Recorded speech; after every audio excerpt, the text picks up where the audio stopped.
اللہ کی بات تو ویسے ہی ماننا فرض ہے،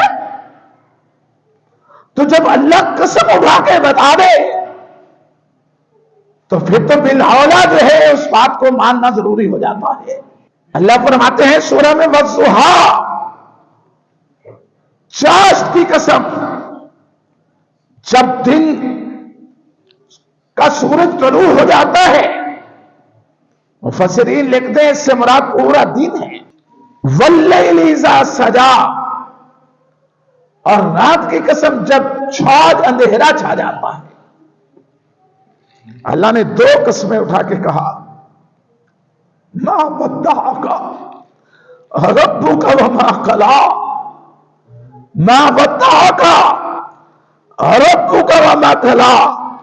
پیارے پیغمبر محمد رسول اللہ صلی اللہ علیہ وسلم، اس عورت کی اور کافروں کی باتوں سے گھبرانا نہیں ہے۔ ما ودعک، آپ کے رب نے آپ کو چھوڑا نہیں ہے، وما قلی، اور نہ ہی آپ سے آپ کا رب تنگ ہوا ہے، نہ بیزار ہوا ہے، نہ ناراض ہوا ہے۔ اللہ نے دو قسمیں اٹھا کے کہا ہے۔ بیماری آ جانا یہ کوئی ہر انسان کی فطرت میں ہے، نیچر میں ہے۔ اس کا معنی یہ نہیں ہے کہ جیسے کافر آپ کو تانا دے رہے ہیں کہ آپ کے رب نے آپ کو چھوڑ دیا ہے۔ اللہ فرماتے ہیں میرے حبیب، میں نے نہ آپ کو چھوڑا ہے، اب نہ میں کبھی آپ کو چھوڑوں گا۔ وما قلی، اور میرے حبیب ایک اور بات یاد رکھ لیجئے، اطمینان رکھیے، مجھ پہ بھروسہ رکھیے، میں آپ سے بیزار نہیں ہوا، میں آپ سے نہ ناراض ہوا ہوں اور نہ کبھی ناراض ہوں گا۔ وَلَلْآخِرَةُ خَيْرٌ لَكَ مِنَ الْأُولَىٰ۔ میرے پیغمبر، جس طرح آپ کی ابتدا ہوئی ہے اس سے آپ کا انجام مزید بہتر ہوگا۔ ابتدا کیسی ہوئی کہ ابھی پیدا نہیں ہوئے، باپ دنیا سے رخصت، پیدا ہوئے ہیں، غربت کی حالت ہے،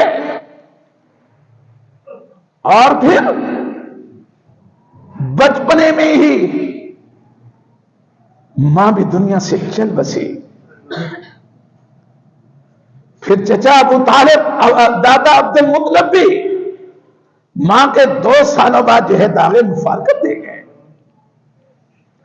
چچا کی کفالت میں آئے،